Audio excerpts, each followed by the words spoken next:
Enemies of the spiritual life. One of the chief enemies of the spiritual life in modern society would be that of materialism.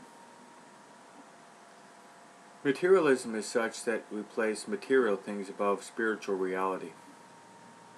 The gift of wisdom is this: to relish the things of God. Relish all the things that refer to God, to the salvation of our mortal soul.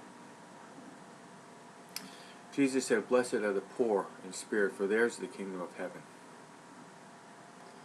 The parable of Luke chapter 16 is very telling.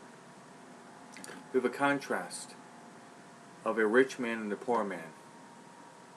The rich man dressed splendidly and ate sumptuously every day,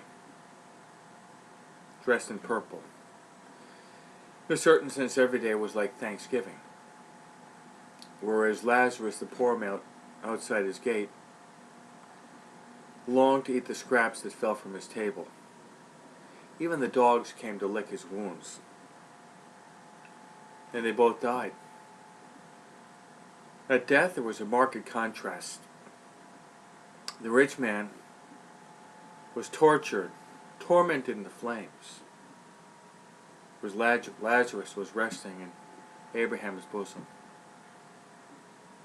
The rich man cried out to Lazarus, begging Lazarus just for a drop of water to refresh his thirst.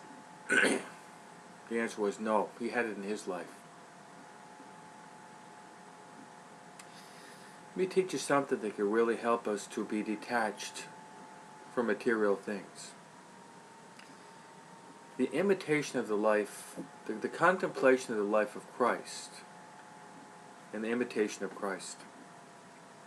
He was born in the poor stable of Bethlehem. His mother and father were humble people. His father a carpenter.